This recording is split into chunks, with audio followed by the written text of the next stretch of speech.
পড়ার বিষয় পক্ষ থেকে বলছি, তোমরা যারা ক্লাস 10-এ পড়ছো, অর্থাৎ 2026 সালে প্রথমে জীবনে বাইরে গিয়ে অর্থাৎ বোর্ডের পরীক্ষা দেবে এবং মাধ্যমিক শিক্ষা সংসদ তোমাদের রুটিনও দিয়ে দিয়েছে। তোমাদের পরীক্ষা শুরু হবে 2রা ফেব্রুয়ারি এবং 6ই ফেব্রুয়ারি ইতিহাস পরীক্ষা হবে।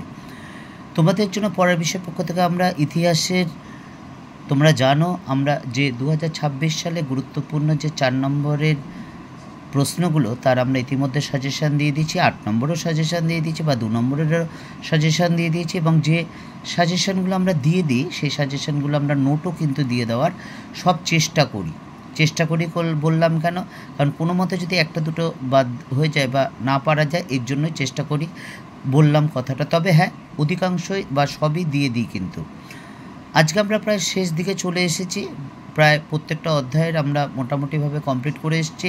আজকে আমরা যে 8ম অধ্যায়, যেটা গুরুত্বপূর্ণ খুব 2026 সালের মাধ্যমিকের ইতিহাসে জুনাগড় রাজ্যটি কিভাবে ভারতভুক্ত হয়, এটা নিয়ে আমরা বিস্তারিত আলোচনা করব। এই প্রশ্নটি মাধ্যমিক 2020 সালে এসেছিল, দেখতেই পাচ্ছ। তা চলো এবার আমরা শুরু করি।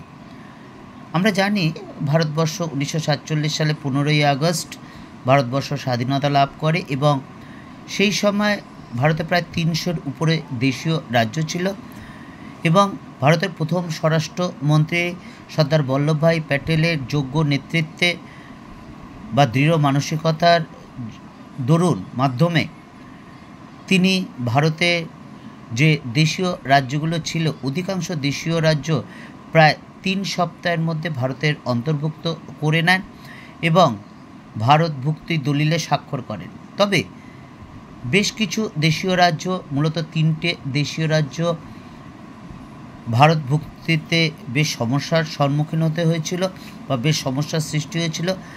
এই 3টি রাজ্যের মধ্যে অন্যতম হলো জুনাগড়, বাকি দুটো হলো কাশ্মীর এবং হায়দ্রাবাদ। আমাদের এই আলোচ্য বিষয় হলো এই জুনাগড়, এই দেশীয় রাজ্যটি ভারতের কিভাবে অন্তর্ভুক্ত হলো। এবার আমরা দেখছি জুনাগড়ের যে জনগণ, তার 80% মানুষ ছিল হিন্দু, কিন্তু শাসক ছিলেন মুসলমান শাসক ছিলেন নবাব মোহাম্মদ খানজি, যার পুরো নাম হলো মোহাম্মদ খানজি রাসুল খানজি। এবং তিনি জনমত উপেক্ষা করে, অর্থাৎ জুনাগড়ের অধিকাংশ মানুষ তারা মত ছিল ভারতের অন্তর্ভুক্ত হতে, কিন্তু তিনি এই জনমত অগ্রাহ্য করে জুনাগড়কে পাকিস্তানের অন্তর্ভুক্ত করার বা পাকিস্তানের সাথে যুক্ত করার সিদ্ধান্ত নেন।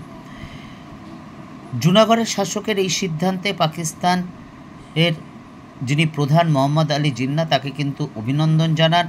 কিন্তু এই যে 80% হিন্দু জনগণ বা মুসলমান জনগণও তার এই সিদ্ধান্তে তীব্র বিরোধিতা করে এবং ব্যাপক আন্দোলন গড়ে তোলে ভারতভুক্তির জন্য জুনাগড়কে ভারতের অন্তর্ভুক্ত করতে হবে।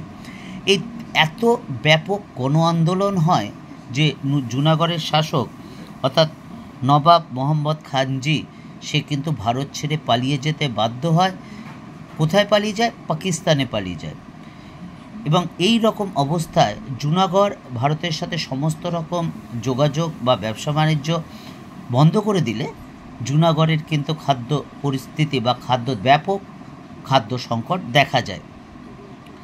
এই রকম পরিস্থিতিতে সেই সময়কার যে জুনাগড়ের দিওয়ান ছিলেন স্যার শাহনওয়াজ ভুট্টো, তিনি কিন্তু ভারতের হস্তক্ষেপ এবং সাহায্য প্রার্থনা করেন এবং ভারতের সেনাবাহিনী জেনারেল জয়ন্তনাথ চৌধুরীর নেতৃত্বে ভারতের সেনাবাহিনী জুনাগড় প্রবেশ করে এবং সেখানে কিন্তু গণভোটের ব্যবস্থা করে। অর্থাৎ আমরা দেখলাম যে ভারত কিন্তু নিজের থেকে জুনাগড়ের ব্যাপারে হস্তক্ষেপ করেনি।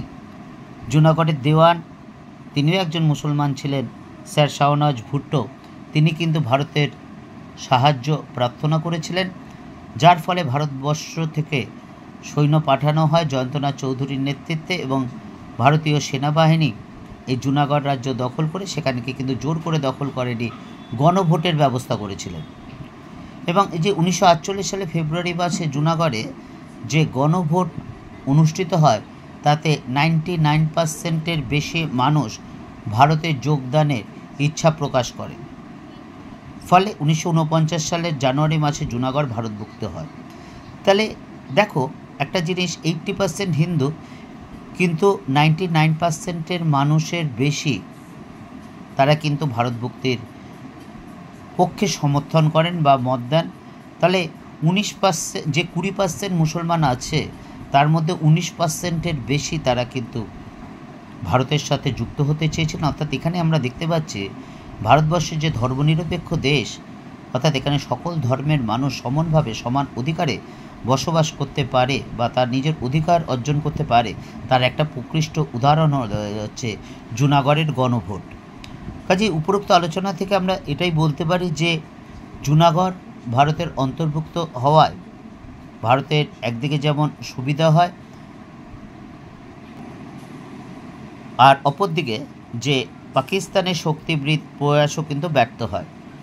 তাহলে আমরা কি দেখলাম জুনাগড়ের, যে একটু সংক্ষেপে আমরা বলে দিই কি দেখলাম। জুনাগড় ভারতবর্ষ স্বাধীন হলো এবং সর্দার বল্লভভাই প্যাটেলের নেতৃত্বে দেশীয় রাজ্যগুলো ভারতভুক্তির জন্য অন্তর্ভুক্ত হলো। কিন্তু জুনাগড় নিয়ে সমস্যার সম্মুখীন হলো এবং জুনাগড়ের জনগণ 80% জনগণ হিন্দু হলে শাসক মুসলিম, তিনি পাকিস্তানের সাথে অন্তর্ভুক্ত হতে চান, কিন্তু সেখানকার জনগণ তীব্র গণ আন্দোলন গড়ে তোলেন, যার ফলে তিনি পাকিস্তানে পালিয়ে যান এবং জুনাগড়ের দেওয়ান ভাওয়াতরিতে সাহায্য প্রার্থনা করেন এবং প্রার্থনা করলে জেনারেল ভারত সরকারের নির্দেশে জেনারেল জয়ন্তনাথ চৌধুরী জুনাগড়ে এসে সেখানকার ক্ষমতা দখল করেন এবং গণভোটের ব্যবস্থা করা হয় ভারত সরকারের পক্ষ থেকে এবং সেখানে দেখা যায় 99%-এর বেশি মানুষ কিন্তু ভারত ভক্তির সাথে সমর্থনে ভোট দিয়েছিল। পড়ার বিষয় পক্ষ থেকে এতটুকুই।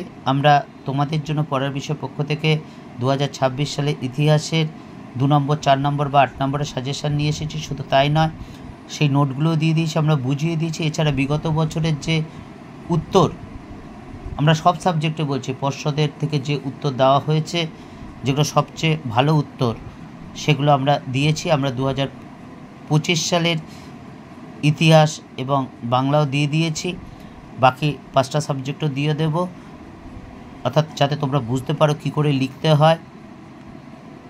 পড়ার বিষয় পক্ষ থেকে এতটুকু। যদি ভালো লাগে চ্যানেলটি, অবশ্যই চ্যানেলটি লাইক করে সাবস্ক্রাইব করে বেল আইকন টিপে রেখো এবং তোমাদের টেস্টের আগে একটা ফাইনাল সাজেশান দেবো এবং মাধ্যমিকের আগে একটা চূড়ান্ত সাজেশান দেবো। কাজে যদি ভালো লাগে অবশ্যই চ্যানেলটি লাইক করে সাবস্ক্রাইব করে বেল আইকন টিপে রেখো। পড়ার বিষয় পক্ষ থেকে এতটুকুই। অগ্রিম শুভেচ্ছা রইল সকলের জন্য।